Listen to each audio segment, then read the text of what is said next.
지난 시간에 우리는 하나님께서 하나님의 백성을 향해서 굉장히 진노하시고 모든 것을 다 멸절하시겠다라고 하는 그 하나님의 모습을 우리가 보았습니다. 하나님은 복도 주시지 않고 화도 내리시지 않으시는 분이다. 이거는 우상들에게 적용되는 표현이었는데 유다 백성들이 이거를 하나님께 적용함으로써 하나님도 우상과 다를 바가 없다면, 내 인생에 별다른 영향을 끼치지 못할 거라면 나는 더 나은 신을 찾겠다 라고 하면서 유다 백성들이 이방인의 옷을 입고 이방인처럼 행동하고자 하는 그러한 모습을 많이 보였었죠.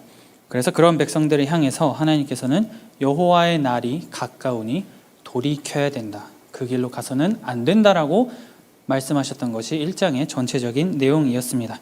그리고 오늘 말씀에서는 이 여호와의 날이 다가올 때에 결국에는 올 것인데 이거를 어떻게 하면 피할 수 있을까? 피할 수 있는 방법에 대해서도 하나님께서는 말씀을 해주고 계십니다. 그러면 어떻게 그 날을 피할 수 있는지 우리가 같이 본문을 통해서 보도록 하겠습니다. 하나님의 백성이라면 그 백성답게 살아가야 하는 모습이 당연히 나와야겠죠. 나의 정체성은 이겁니다 라고 하는 것을 보여줘야 되니까요. 그러면 의나 정의, 공의 이런 것들을 추구하고 이웃을 사랑하고 하나님을 사랑하는 그러한 삶을 살아가는 것이 하나님 백성의 삶이다 라고 할 수가 있습니다. 이거를 하지 않으면 넌 도대체 어디서 온 사람이냐가 되기 때문에 이게 어떻게 보면 하나의 수치라고 할 수가 있습니다. 그런데 오늘 우리가 봤듯이 스바냐 2장 1절에서는 수치를 모르는 백성들아 라고 얘기를 합니다. 나의 정체성이 무엇인지 분명히 알고 있었음에도 불구하고 이거 버리고 다른 걸 찾겠다 라고 하는 백성들을 향해서 그게 정말로 부끄러운 거다 라고 하나님께서는 스바냐를 통해서 말씀을 하고 계시는 것이죠. 하나님을 갈망하지 않는 삶을 그렇게 살면서 그것이 부끄러운 것인 줄도 모르면서 살다가 여호와의 날을 맞닥뜨렸을 때 너희가 정말로 살아날 수 있을 거라고 생각하냐?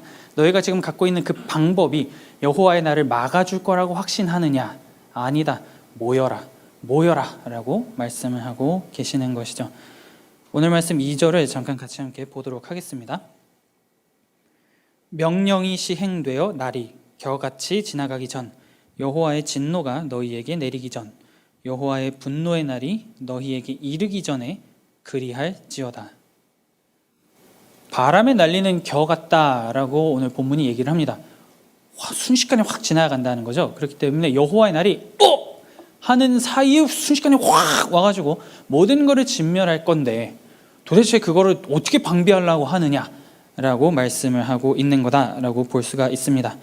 우리가 삶을 살면서 여러분들 MBTI 이런 거 우리가 막 하잖아요. 계획이란 거를 보통 세웁니다. 계획을 세워서 이렇게 하고 저렇게 하면은 요런 결과물이 나올 거다. 우리가 그래도 사람마다 이 계획의 이 밀도는 좀 다르지만 그래도 우리는 계획이란 거 하고 살아갑니다. 그런데 가끔 예상치 못한 돌발 상황들이 막 팡팡 터지잖아요. 난 이거 전혀 생각하지 않았고 이거는 내가 산정한 범위 내에 없는데 하는 일이 탁 하고 터지면 당황합니다. 그리고 이거 어떻게 수습하지? 라고 하는 그런 불안감이 우리에게 막 다가옵니다. 지금 이게 마찬가지라고 보시면 됩니다. 그냥 이방인의 옷을 입고 잘 살아가고 하나님은 저 멀리 놔두고 그냥 나는 내 마음대로 살아가는 지금의 이 삶이 너무나 좋고 너무나 행복했는데 여호와의 날이 딱 다가왔을 때 예상치 못하게 그게 확 들어왔을 때에는 이 백성들이 거기서 살아날 수가 없게 될 것이다. 설마 이제 뭔가 좀 징조가 보이면 이때쯤 돌아가면 뭐라도 조금 할 수 있지 않을까 이런 생각조차 하지 못할 만큼 너희들은 그거에 대해서 그 날에 대해서 그 어떤 계획을 세워가지고 방비하고 대비할 수 없을 것이다 라고 말을 하고 있는 겁니다. 이 날이 도착을 해버리면 그 어느 것도 그 무엇을 하더라도 이 날을 멈추거나 뒤로 무르거나 할 수가 없기 때문에 이 날이 성큼성큼 지금 너희들을 향해서 다가오고 있는데 그거를 맞닥뜨리기 전에 돌이킬 수 있어야 된다. 그것이 너희들의 살 길이다라고 오늘 본문이 말을 하고 있는 겁니다. 이 멸절되는 날은 누구도 피할 수 없는데 100% 모든 이들에게 다 쏟아지지만 돌이킬 때에 거기에서 살 길을 찾을 수 있다라고 오늘 본문이 얘기를 하고 있는 거죠. 그러면 바꿔서 생각해보면 지금 하나님께서는 백성들이 하나님의 그 백성답게 살지 못하는 걸 보면서 니들이 정말 지금의 삶이 부끄러운 줄 알아야 된다 라고 말씀하시면서도 얘들아, 이렇게까지 심판하고 싶지 않아. 그러니까 돌아오면 안 되겠니? 이제 그만 나의 그 거룩한 나라 제사장 백성으로 살아가면 안 되겠니? 라고 하는 그런 하나님의 모습도 우리가 찾아볼 수 있는 것이죠. 그럼 백성들을 보고 막 이렇게 모이라고 하잖아요. 모여서 도대체 무엇을 하라고 하는 걸까? 라고 할 때에 3절에서 그 답이 있습니다.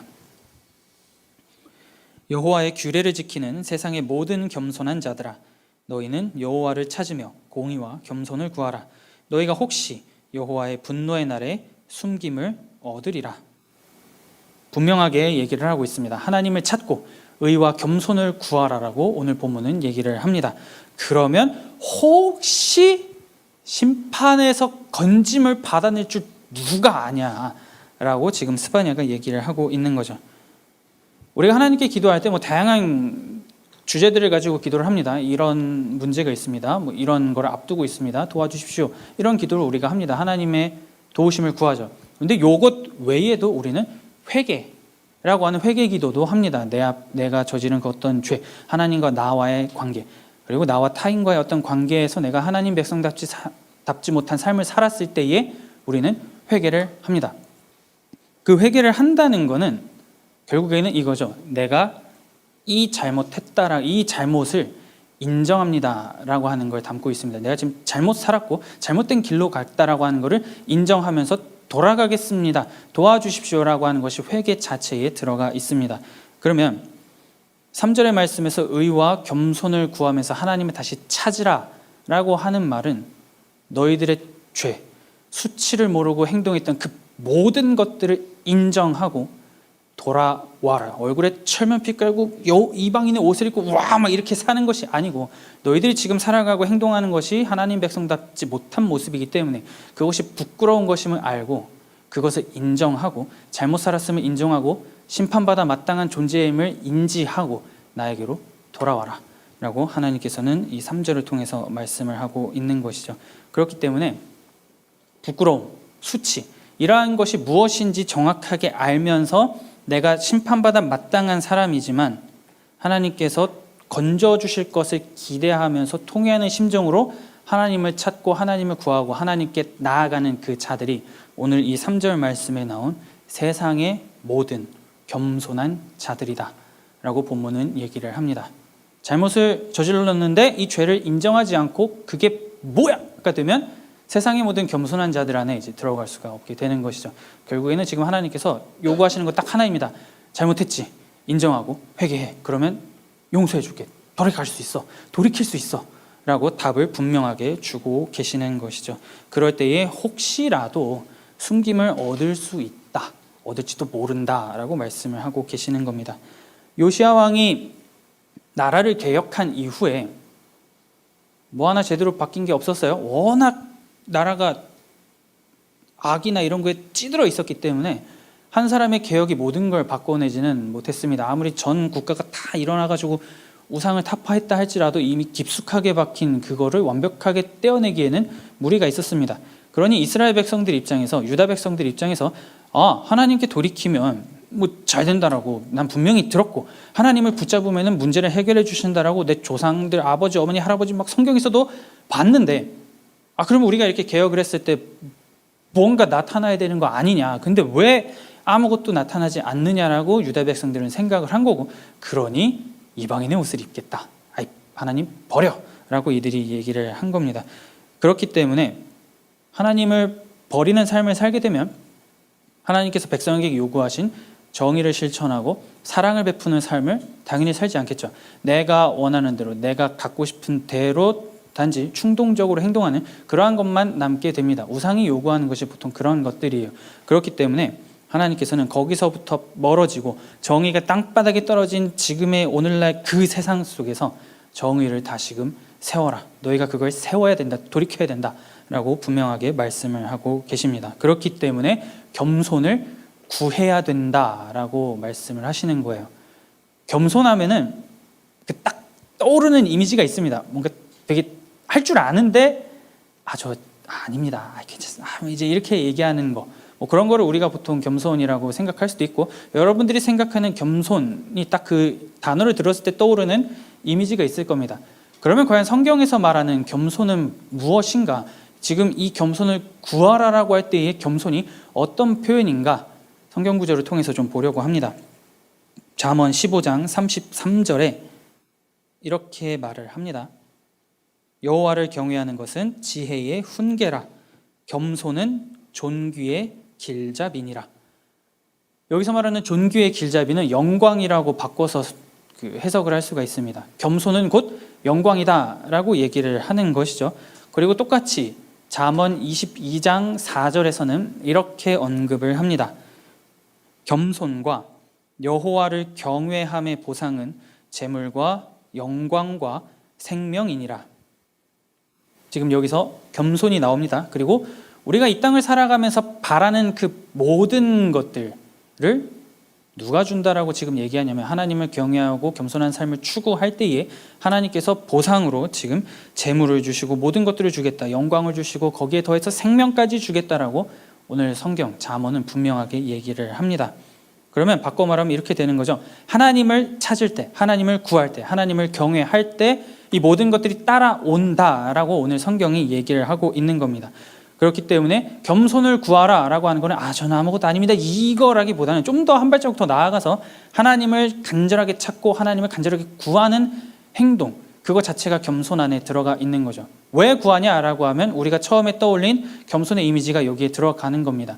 나는 스스로의 힘으로 생명을 끝까지 영원히 장수하면서 살 수 없는 존재고 재물이나 영광도 바람 한 번만 훅 불면 다 날아가는데 이 모든 것들을 생사화복 전부를 하나님께서 주신다라고 하는 것을 내가 인정하면서 그분을 의지하고 그분 앞에 나아가겠습니다. 하나님이 나를 도와주시고 나는 하나님을 붙잡겠습니다 라고 하는 것이 성경에서 말하는 겸손이라고 우리가 정리를 할 수가 있습니다. 그러면 지금 여기서 겸손을 구하라 라고 하는 거는 나는 아무것도 아닙니다에 플러스 하나님을 간절하게 붙잡으면서 나는 심판받아 마땅한 죄인이지만 하나님의 긍휼을 구하며 하나님을 어떻게 해서든지 붙잡겠습니다. 하나님을 내가 경외하면서 나아가겠습니다. 하나님을 인정하면서 하나님을 찾는 것, 그것이 곧 성경이 말하는 겸손이라고 할 수가 있는 거죠. 지금 유다 백성들의 문제를 우리가 다시 한번 생각을 해보면 하나님은 복도 내리시지 않고 화도 내리시지 않는다. 말 게 뭐냐? 하나님이라고 하는 존재가 나의 삶에 도대체 뭘 준다는 거냐가 지금 스바냐 시대의 유다 백성들의 생각이었다라고 하는 거죠. 하나님이 보이지 않잖아요. 보이지 않기 때문에 나의 상황은 변하지 않아요. 그러니 하나님이 보이지 않아서 죄 짓는 것을 굉장히 아주 쉽게 생각을 하고 안하무인으로 살아가면서 이들은 생각을 하는 겁니다. 그래도 잘 살겠지. 그래도 여기에 뭔가 답이 있겠지. 라고 살아갔던 것이 유다 백성들인 겁니다. 심판은 없겠지. 내가 이 이방인의 옷을 입고 살아가면 똑같은 하나님도 똑같이 우상이라면 내가 지금 이방인의 옷을 입고 있는 이 우상이 나를 지켜주겠지. 나는 괜찮겠지. 라고 살아갔던 것이 당시 유다 백성들이었다라고 하는 겁니다. 그렇게 하면서 바라던 구원과 재물과 능력, 생명 그 모든 것은 내가 지금 입고 있는 이 옷, 예배하는 그 우상을 통해서 주어진다라고 이들이 생각을 한 겁니다. 그렇기 때문에 그러한 그들을 향해서 오늘 본문 스바냐는 분명하게 얘기를 하고 있는 것이죠. 죄, 하나님 앞에 죄인임을 인정하고 나는 심판받아 마땅한 존재임을 고백하며 하나님의 긍휼을 구하라, 하나님을 붙잡아라 라고 오늘 본문이 분명하게 얘기를 하는 겁니다. 그렇게 하나님을 구할 때 거기에 살 길이 있다라고 오늘 본문이 얘기를 하고 있는 것이죠. 만약에 그렇게 살아가지 않는다면 하나님의 진노의 불에, 하나님의 그 진노에 다 불타서 없어질 것이라고 오늘 본문은 분명하게 얘기를 합니다. 하나님과 바른 관계를 맺으라 라고 얘기를 하는 것이죠. 오늘 우리가 읽은 본문 중에 돌이키면 구원을 얻으리라 라고 얘기를 분명하게 하지만 거기에 아주 좀 신경이 쓰이는 그런 단어 하나가 있었습니다. 혹시 라고 하는 게 하나 들어가 있었어요. 3절입니다. 여호와의 규례를 지키는 세상의 모든 겸손한 자들아, 너희는 여호와를 찾으며 공의와 겸손을 구하라. 너희가 혹시 여호와의 분노의 날에 숨김을 얻으리라.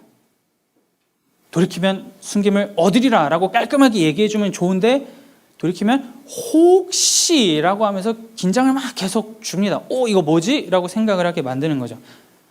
하나님의 구원, 하나님께서 택하여 주신 그 은혜 이런 거를 싸구려처럼 여기지 말라 라고 지금 오늘 본문이 분명하게 얘기를 하고 있는 겁니다. 내가 하나님께서 택한 백성이라면, 하나님께서 나를 택하셨다면 나는 무슨 짓을 하더라도 하나님이 나를 사랑하시니까 나는 아무거나 해도 괜찮아 라고 하는 이런 아나무인적인 태도, 이거 하지 말라. 그렇게 해서 과연 너가 구원을 받을 수 있겠느냐? 하나님의 사랑을 네가 업신여기면서 겉으로만 돌이키려고 하는 그 모습을 하나님께서 정말로 받으시겠냐라고 오늘 본문이 얘기를 하고 있는 겁니다. 상황이 너무 시급하잖아요. 여호와의 날이 막 다가오니까 이제 진노를 받아가지고 죽을 것 같으니까 모르겠다, 일단 이거 급한 불부터 끄고 보자 라고 하는 그런 마음가짐은 가져서는 안 된다라고 분명하게 얘기를 하고 있는 겁니다. 하나님께서 왜 너희들을 택했고, 하나님께서 왜 너희들에게 사랑을 베푸시고, 지금 이 상황에서 그냥 다 죽이면 되는데, 다 그냥 말도 안 하고 심판하면 되는데 굳이 돌이키라고 계속해서 말씀하시는 그 의도를 너희가 파악해야 된다라고 스바냐가 얘기를 하고 있는 것이죠. 그렇게 할 때에, 하나님의 그 사랑을 알아갈 때에 하나님의 백성에게는 반응이 나타나게 됩니다. 마음을 통회하는 회개, 마음을 찢는 회개가 나타나게 될 것이다 라고 성경이 얘기를 하고 있는 것이죠. 우리가 올해 초에 굉장히 어렵게 나눴던 요엘 말씀이, 요엘서가 있었습니다. 요엘서에서도 오늘 스바냐와 아주 비슷한 얘기를 하나 합니다. 요엘 2장 13절에서 14절입니다. 너희는 옷을 찢지 말고 마음을 찢고 너희 하나님 여호와께로 돌아올지어다.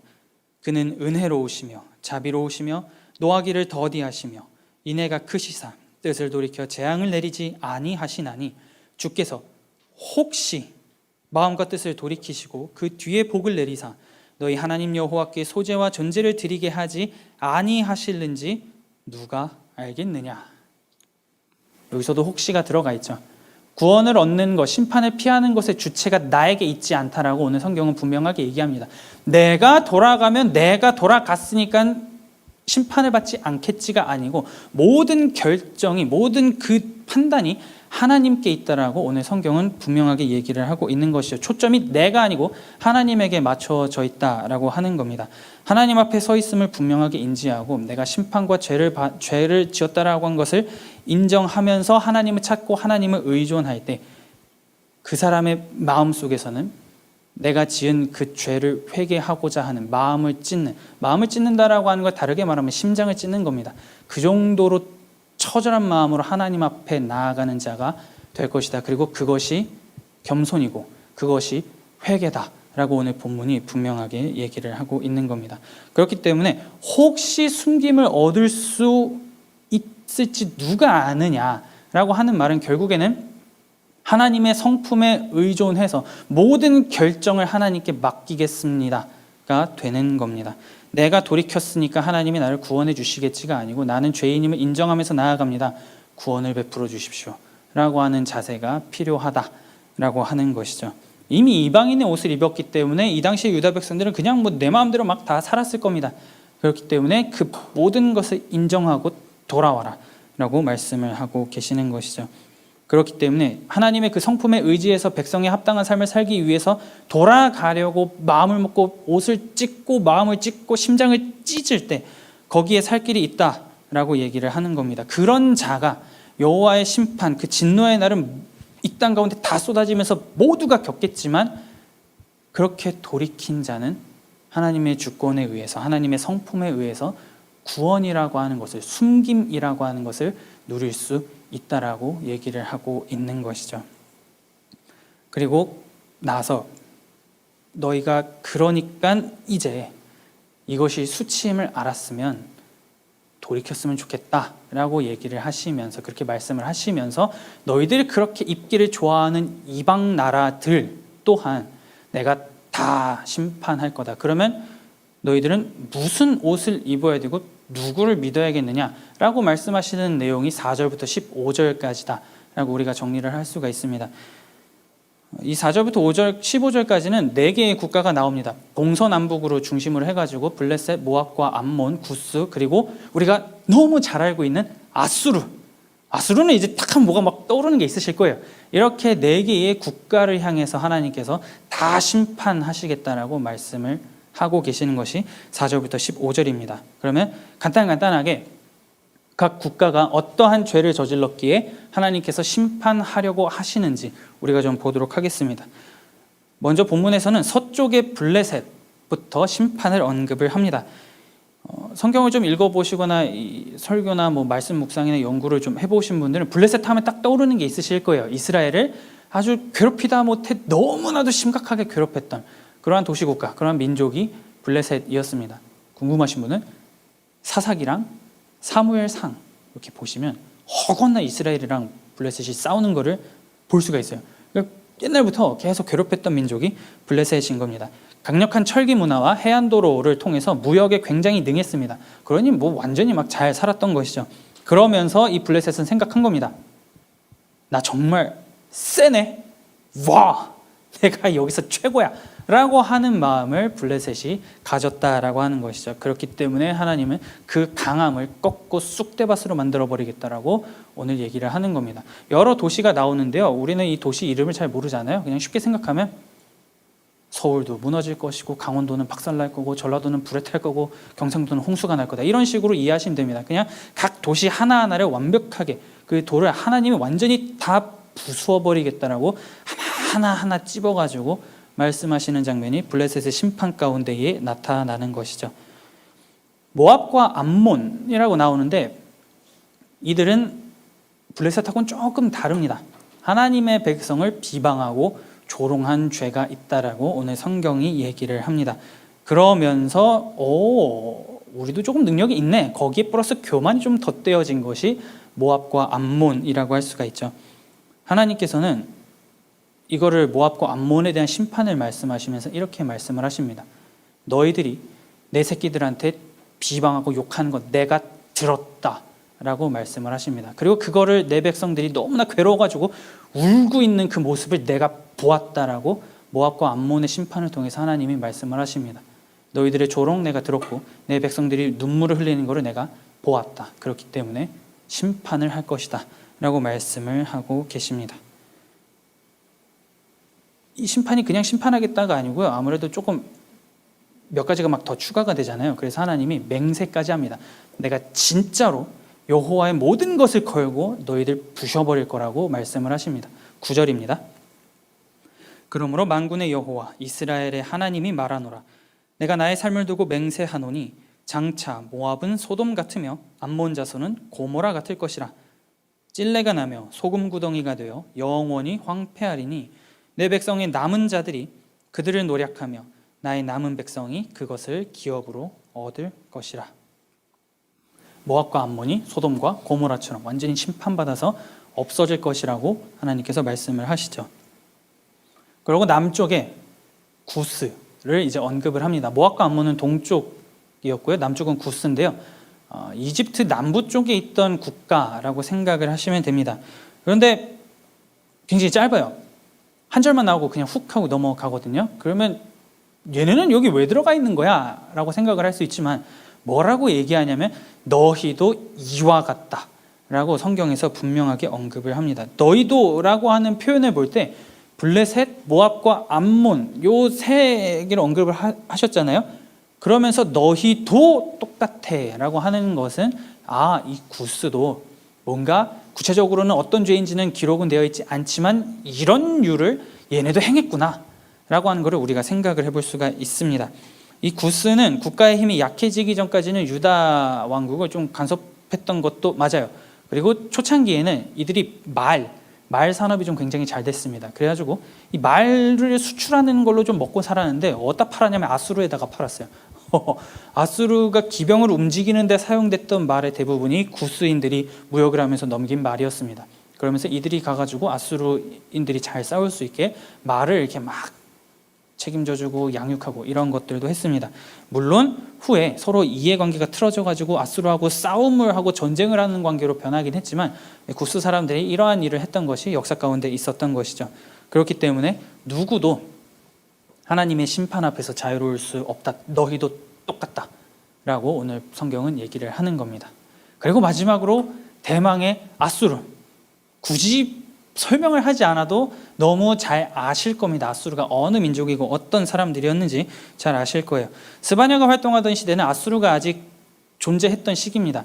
강하다라고는 말할 수 없지만 힘이 약해졌기 때문에 요시야가 개혁을 일으킨 거거든요. 그래서 완전히 막 최전성기는 아니지만 그래도 아직 아수르 하면 공포와 두려움이 있던 시절이 스바냐가 활동하던 시절이었습니다. 그런데 하나님께서는 나홈소와 동일하게 스바냐를 통해서도 니느웨의 심판을 분명하게 말씀하고 계시는 것이죠. 그들의 자랑, 그들의 교만, 모든 것을 무너뜨리겠다라고 하나님께서는 말씀을 하고 계시는 겁니다. 이렇게 해서 이방 나라들을 동서남북 사방을 다 심판하겠다라고 말씀하시는 것은 결국에는 온 세계를 다 심판하겠다라고 하는 걸로 우리가 좀 생각을 해볼 수가 있습니다. 그런데 여기서 그냥 이렇게 하나님이 각 나라를 다 때리시는구나 라고만 보고 넘어가기보다는 우리가 좀 주목해서 보고자 하는 것이 한 군데 있는데요. 여전히 하나님은 하나님의 백성이 되셔서 그 백성을 포기하지 않으시고 구원을 하시고자 한다라고 하는 그 모습, 그 열심을 우리가 좀 보려고 합니다. 오늘 말씀 7절입니다. 그 지경은 유다 족속의 남은 자에게로 돌아갈지라. 그들이 거기에서 양떼를 먹이고 저녁에는 아스글론 집들에 누우리니 이는 그들의 하나님 여호와가 그들을 보살피사 그들이 사로잡힘을 돌이킬 것임이라. 블레셋을, 이 7절은 블레셋을 향한 하나님의 심판이라고 우리가 이해를 하면 되는데요. 근데 여기서 분명하게 얘기를 합니다. 그들의 하나님 여호와, 유다 백성의 하나님 여호와가 이 일을 행하겠다. 그냥 여호와가 이 일을 행한다가 아니고 수식어가 붙는 겁니다. 너희들이 그렇게 괴롭히고 못살게 구는 이 비천하고 뭐 하나 잘난 거 없는 이 백성의 하나님 여호와가 너희를 심판하겠다라고 얘기를 하고 있는 것이죠. 끝까지 택한 백성을 놓지 않고 책임지고자 하는 하나님의 모습, 그분의 그 선택은 어떤 상황이든지 간에 결단코 흔들리지 않는다라고 하는 것을 우리가 오늘 본문을 통해서 보게 되는 겁니다. 마찬가지로 9절을 다 보지 않겠지만 9절 초반부에 이렇게 나와 있습니다. 그러므로 만군의 여호와 이스라엘의 하나님이라고 하나님께서는 또 수식을 하시는데 그냥 만군의 여호와라고 하지 않으시고 이스라엘의 하나님까지 붙이시면서 내 새끼들 건들면 그냥 진짜 내가 다 심판해버릴 거야 라고 하는 것을 만군의 여호와를 통해서 지금 보여주고 계시는 것이죠. 만군의 여호와, 전쟁이 능하신 여호와를 표현할 때에 결단코 지지 않고 악을 다 쓸어 부수시는 하나님을 묘사할 때 만군이라고 하는 것을 사용을 합니다. 모압과 암몬을 향해서 만군의 여호와, 이스라엘의 하나님이 모든 것을 심판하시겠다. 지금 내 백성이 지금 잘못해가지고 이방인의 옷을 입고 막 자기 마음대로 살아가면서 그냥 막 내 속은 막 썩어 문드러지고 이건 이거고, 그 내 백성을 괴롭히고 내 백성이 눈물을 흘리고 거기다 더해서 나까지 모욕하는 너희들 전부 다 내가 심판하겠다. 누가 정말로 세상의 주권자인지 보여주겠다라고 하나님께서는 말씀을 하고 계시는 것이죠. 세상의 심판 동시에 그 백성을 끌어안고자 하는 하나님의 모습이 나타납니다. 너희가 믿는 신이, 너희가 믿는 여호와, 너희가 믿는 그 하나님이라고 하는 존재가 정말로 능력이 있으면 니네 유다 나라가 지금 뭐 개혁을 했건 뭘 했건 간에 지금 이렇게 사는 것이 맞냐?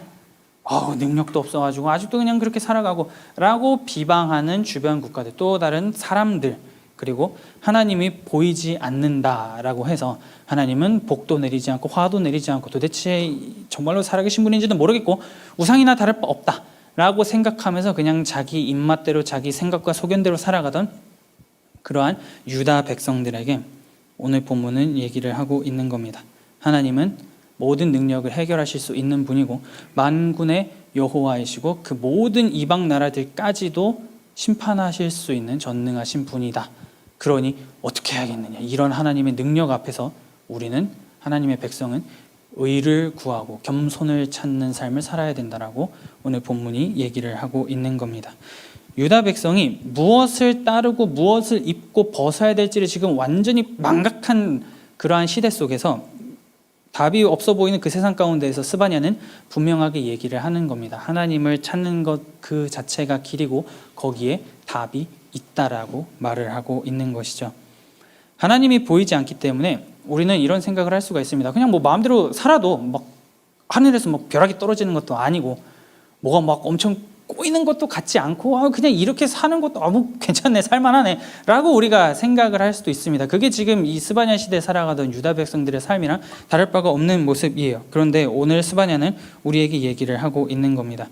하나님을 믿고 살았고 변화를 갈망하면서 돌이켜도 받고 이것도 해보고 저것도 해봤는데 내 앞에 상황이 아무것도 변하지 않아서 그냥 다 포기하고 내 마음대로 살래 라고 하면서 무너지고 하나님을 떠난 그 백성들을 향해서 하나님께서는 하나님 여호와가 답이 된다라고 하는 것을 결단코 잊어버려서는 안 된다라고 하는 것과 그렇게 무너져가지고 돌이키고 하나님으로부터 멀어지게 된 그 사건들, 그리고 거기서 들린 비방, 조롱, 눈물, 이런 모든 것들을 하나님이 다 보셨고 다 들으셨고, 그렇기 때문에 그것 또한 이방인의 그 최후의 심판을 통해서 하나님의 백성에게 위로를 주실 것이라고 오늘 본문이 얘기를 하고 있는 것을 우리가 좀 볼 수가 있는 것이죠. 하나님은 우리의 아픔과 괴로움이 무엇인지 다 알고 계신다라고 오늘 본문이 얘기를 하는 겁니다. 사람은 몰라요. 완전히 이렇게 같이 가가지고 살아도 한 길 모르는 것이 사람 마음이잖아요. 우리는 그걸 잘 모릅니다. 그런데 지금 하나님은 내가 들었고 그 눈물을 보았다라고 분명하게 말씀을 하십니다. 그러니 누구를 의지해야 되고 어떤 옷을 입어야겠냐고 하나님께서는 말씀을 하고 계시는 것이죠. 이 말은 우리가 하나님을 구하지 않고 하나님의 말씀을 따르지 않고 살아보면서 죄도 짓고 좀 이것저것 해보면서 타협을 하면서 살아봤는데 생각보다 괜찮아 라고 하는 그러한 태도에 좀 경종을 울리는 것이 오늘 스바냐의 본문이라고 우리가 볼 수가 있습니다. 그냥 지금을 즐기고 살아가자, 뭐 어떠냐 라고 했을 때 우리는 기억을 해야 됩니다. 다 들었고 다 보았다라고 말씀하시면서 모압과 암몬을 심판하겠다라고 하시는 그 하나님의 모습을 우리는 결단코 그냥 쉽게 넘어가서는 안 된다라고 하는 것을 볼 수가 있는 것이죠. 보이지 않기 때문에, 하나님이 우리 눈에 명확하게 보이시지 않기 때문에 우리는 쉽게 생각할 수 있습니다. 하나님의 존재에 대해서 가볍게 여길 수가 있어요. 그런데 오늘 본문은 그렇게 하지 말라라고 얘기를 하고 있는 겁니다. 만약에 그렇게 잊어버리고 아나무인으로 살아가면서 그냥 내 마음대로 지내겠다라고 한다면 순식간에 여호와의 날이 방비도 하지 못한 채로 확 다가올 것이고, 그 여호와의 날을 맞닥뜨린 너는 심판을 받게 될 것이다 라고 오늘 본문이 얘기를 하는 겁니다. 그러면 이렇게 임박한 심판이 계속 너희들을 향해서 막 다가오고 있다라고 할 때에 우리에게 주어진, 우리에게 남겨진 과제, 과연 무엇일까라고 하는 것을 우리가 좀 생각을 해볼 수가 있겠죠. 가장 먼저는 입고 있는 이방인의 옷이 있다면, 우상이 있다면, 우리가 생각하는 나만의 그 무언가가 있다면 그것을 먼저 벗어버려야 된다라고 하는 것을 우리가 살펴볼 수가 있습니다. 모든 것이 하나님으로부터 나오고 하나님을 경외할 때에 거기서부터 출발이 됩니다라고 하는 그 겸손, 그거를 우리는 삶을 살면서 늘 구할 수 있어야 된다라고 하는 것을 기억할 수 있으면 좋겠습니다. 하나님을 계속 찾고 하나님께 계속 묻고 하나님을 구해야 된다라고 하는 것을 오늘 본문이 얘기를 합니다. 그리고 동시에 하나님의 백성이라면 하나님께서는 그 백성에게 요구하시는 것이 있는데, 내가 거룩하니 너희도 거룩해라. 그러니까 의를 구하고 정의를 행하고 공의를 실천해라 라고 하는 것을 말씀을 하십니다. 그거를 행할 수 있어야 된다. 너가 있는 그 자리에서 그거를 실천해라 라고 하나님께서는 말씀을 하십니다. 그리고 마지막으로 내가 죄를 지어서 심판받아 마땅한 존재이지만 하나님은 노하기를 더디하시고 인자와 자비가 크신 분이시기에 하나님께 돌이키겠습니다. 내가 죄인임을 내가 인정합니다. 그러니 내가 돌아가오니 하나님 나를 긍휼히 여겨주시고 하나님 도와주시옵소서, 모든 결정과 그 모든 판단을 하나님께 맡기겠습니다라고 하는 그런 것 또한 오늘을 살아가는 우리에게 필요하다라고 본문은 얘기합니다. 이런 죄인인 나이지만 그럼에도 불구하고 나를 향해서 여전히 내가 너의 하나님이 되고 너의 하나님 만군의 여호와다라고 하는 그 하나님의 사랑을, 그 하나님의 은혜를 내가 알 수 있도록 도와주십시오라고 하는 그 기도가 매일을 살아가면서 우리가 해야 하는 기도라고 할 수가 있겠죠. 주변의 조롱과 비난을 우리는 많이 받습니다. 굳이 예시를 들지 않더라도 각자의 삶에서 좀 많이 경험을 하실 거예요. 하나님을 믿는다는 거, 예수 그리스도를 믿고 고백하고 따르며 살아간다라고 하는 그 이유만으로 뭔가 그 알게 모르게 공격을 받는다든지 비난과 조롱을 당한다든지 하는 것을 우리는 경험을 합니다. 경험하지 않을 수가 없는 세상이에요. 우리는 점점 이제 숫자가 줄고 포스트 크리스텐덤 시대에서 약해지고 있기 때문에 우리는 그런 삶을 살아가게 됩니다. 그러면서 이렇게 힘들고 그럼 그냥 내 마음대로 살아가 보자 하면서 내 안에 있는 죄와 타협해서 무너졌다면 이제 오늘이 기회인 것이죠. 하나님께 다시금 돌이킵시다. 아, 이것이 잘못됐구나라고 하는 것을 인정하면서 하나님을 다시금 바라봅시다. 그리고 하나님의 백성답게 살지 못한 우리의 삶의 모습들이 분명히 있어요. 인간이기 때문에 죄 앞에서 너무나 속절없이 무너지는 우리이기 때문에 그렇게 살고자 마음은 먹지만 그렇게 살지 못할 때가 훨씬 많습니다. 그럴 때에 오늘 본문은 얘기하는 겁니다. 정직하게 그 죄 앞에 서서 내가 이거를 잘못했습니다라고 하는 것을 하나님 앞에 인정하면서 그분의 은혜를 구하라 라고 오늘 본문이 얘기를 합니다.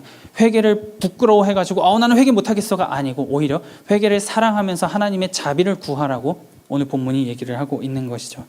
그래서 이 스바냐가 그리고 하나님이 외치는 오늘의 이 경고가 우리들의 마음 가운데에 깊이 새겨질 수 있으면 좋겠습니다. 그래서 하나님 앞에 나아가는 자녀로서 회개를 사랑하고 하나님 앞에 늘 간구하면서 겸손을 추구하는 그러한 삶을 살아갈 수 있으면 좋겠습니다. 그리고 함께 모이고 함께 하나님을 찾고 함께 하나님을 구하며 나아가는 우리들의 그 삶의 현장 가운데에서 하나님께서는 반드시 답이 무엇인지 길이 무엇인지 보여주실 겁니다. 오늘 본문을 통해서 분명하게 그렇게 말씀하고 계시기 때문이죠. 거기에 구원 그리고 살 길이 있습니다.